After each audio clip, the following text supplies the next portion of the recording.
നമ്മുടെ നാട്ടിൽ 80% വരുന്ന ആൾക്കാരിലും ഡയബറ്റിക് ഇന്ന് പതിവാണ്. അത് ഡയബറ്റിക് 2 ടൈപ്പ് ഉണ്ട്.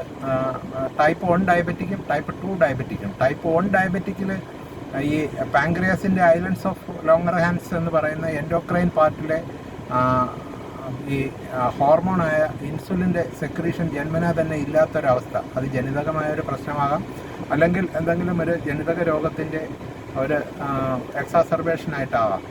അത്തരം ആൾക്കാർക്ക് ജന്മനാ തന്നെ ഷുഗർ ലെവല് താളം തെറ്റിയ അവസ്ഥയിലായിരിക്കും. അവർക്ക് ഇൻസുലിൻ അത്യാവശ്യമാണ്. ഔഷധ ചികിത്സ ഫലപ്രദവുമല്ല. ഇതിനെ ഇൻസുലിൻ ഡിപ്പെൻഡൻറ്റ് ഡയബറ്റിസ് എന്ന് പറയും. പക്ഷേ അത് വളരെ ഒരു മൈനോറിറ്റി ആൾക്കാർക്ക് മാത്രമേ ഈ ഇൻസുലിൻ ഡിപ്പെൻഡൻറ്റ് ഡയബറ്റിസ് വളരെ ചെറുപ്രായത്തിലേ ഉണ്ടാകുന്നുള്ളൂ.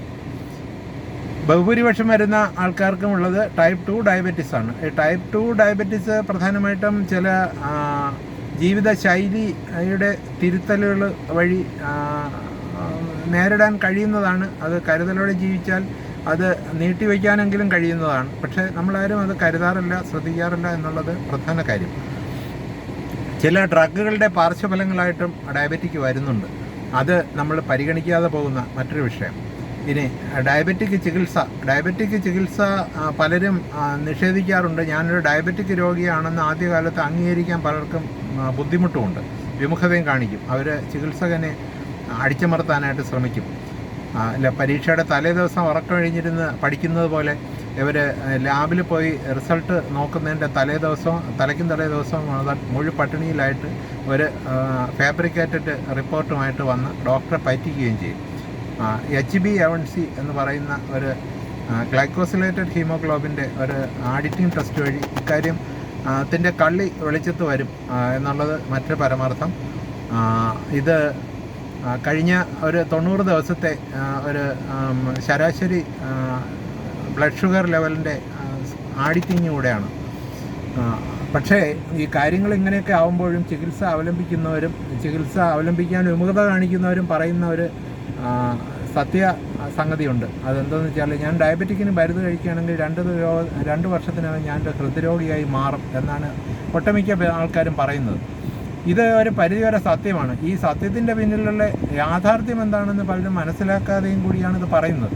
കാര്യം ഡയബറ്റിക് രോഗികൾ എപ്പോഴും ചികിത്സ തേടുന്നവർ പ്രത്യേകിച്ച് പറയുന്നൊരു കാര്യമുണ്ട്: ഞാൻ ഡയബറ്റിക്കിന് മരുന്ന് കഴിക്കുകയാണ്, എനിക്ക് സമയത്ത് നന്നായിട്ട് ആഹാരം കഴിച്ചില്ലെങ്കിൽ തളർച്ച വരും. സത്യമാണ്. കാര്യം ഈ ഡയബറ്റിക്കിന് മരുന്ന് തരുന്നത് ഒരു എംപെരിക്കൽ ഗ്രൗണ്ടിൽ കൂടിയാണ്. കാര്യം തന്ന മരുന്നിൻ്റെ ഡോസും സ്ട്രെങ്തും അതിൻ്റെ ഘടനയും ഒക്കെ ആ രോഗിക്ക് ഫലപ്രദമാണെന്ന് ആ രോഗി ഇത് കഴിച്ചതിന് ശേഷം നടത്തുന്ന ബ്ലഡ് ടെസ്റ്റുകൾ വെച്ചിട്ട് ഒരു എംപെരിക്കൽ ഗ്രൗണ്ടിൽ ഇതാണ് ഇയാൾക്ക് പറ്റിയത് എന്നുള്ളൊരു രീതിയിലുള്ള ഒരു നിഗമനമാണ്.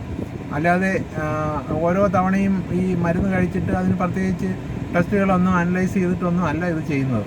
അപ്പോൾ ഈ രോഗി ചെയ്യുന്ന പരിപാടി എന്ന് വെച്ചാൽ, ഈ ആദ്യകാലത്ത് കൊടുക്കുന്ന ഒരു ഡോസ് അത് ഇച്ചിരി കൂടിയ ഡോസായിരിക്കും. കാര്യം ഈ രോഗം പരിധി വിട്ട് ഒരുപാട് കടന്നിരിക്കുമ്പോൾ മരുന്നിൻ്റെ ജനിതക രൂപവും അതിൻ്റെ ജനറിക് രൂപവും അതിൻ്റെ രാസഘടനയും അതിൻ്റെ ഡോസും ഒക്കെ കൂടിയ അളവിലായിരിക്കും. ഇത് കുറച്ച് നാളാകുമ്പോൾ ഇതൊന്ന് വരുതിയിലാവുമ്പോൾ ഈ ഷുഗർ ലെവലിൽ ഡിപ്ലീഷൻ ഉണ്ടാവും, താഴ്ച ഉണ്ടാവും. സാധാരണ അളവിൽ നിന്ന് താഴുമ്പോൾ രോഗിക്ക് ക്ഷീണവും ഇതൊക്കെ ഉണ്ടാവും. അപ്പോൾ ഒരു കോമ സ്റ്റേജിലാണ് അയാൾ ഹോസ്പിറ്റലിൽ കൊണ്ടുപോകും. ഷുഗർ കുറഞ്ഞു പോയതാണ്, എന്തുകൊണ്ട് ആഹാരം കഴിച്ചില്ല, പഞ്ചസാര കലക്കി കുടിക്കുന്നു ഒക്കെ. അപ്പോൾ അങ്ങനെ ആവും. അതിന് ശേഷമാണ് ഈ ആൾക്കാർ ഈ ഒരു നിഗമനത്തിലെത്തുന്നത്. പക്ഷേ ഡോക്ടറെ വീണ്ടും കാണാനോ ക്രമമായി കാലികമായി കണ്ട് ഇത് വിലയിരുത്തി മരുന്നിൻ്റെ സ്ട്രെങ്ത് ഡോസ് ഒക്കെ അഡ്ജസ്റ്റ് ചെയ്യാനോ ഒന്നും അവർ തയ്യാറല്ല. പിന്നെ നമ്മുടെ നാട്ടിലെ 365 ദിവസം ഇപ്പോൾ സോഷ്യൽ ഫങ്ഷനുകളുണ്ട്. നൂലുകെട്ട്, താലികെട്ട്, കുളിയടിയന്തിരം, പിന്നെ ഗൃഹപ്രവേശം, നിശ്ചയം, ഇങ്ങനെ ഓരോ കാര്യങ്ങൾക്ക് വേണ്ടിയും ഇങ്ങനെ കാറ്ററിംഗുകാരുടെ സദ്യ യഥേഷ്ടമുണ്ട്. അത് 3 ഇനം പായസം മസ്റ്റാണ്. ഇല്ലെങ്കിൽ അതൊരു ഈ വിളിച്ചു കൂട്ടിയ അതിഥികളെ കളിയാക്കിയെന്ന് ഉള്ളൊരു രീതി വരെ നമ്മുടെ സാമൂഹിക അവസ്ഥയിലുണ്ട്.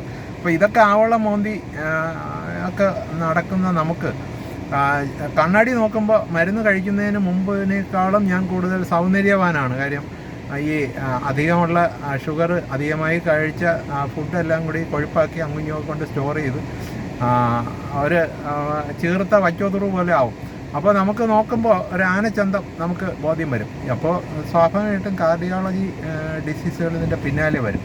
അപ്പോൾ ഡയബറ്റിക്കിന് മരുന്ന് കഴിച്ച് വരുതിയിലാക്കാൻ ശ്രമിക്കുന്നതിന് ഒപ്പം തന്നെ ദിനചര്യ വഴിയും വ്യായാമം വഴിയുമൊക്കെ പൂർണ്ണമായി ഒരു ആരോഗ്യ അവസ്ഥ നിലനിർത്താൻ കൂടി ഓരോരുത്തരും ശ്രദ്ധിച്ചാൽ ഡയബറ്റിക്കിനെ ഒരു രോഗമായി പോലും കാണേണ്ടതില്ല എന്നുള്ളതാണ് പരമാർത്ഥം.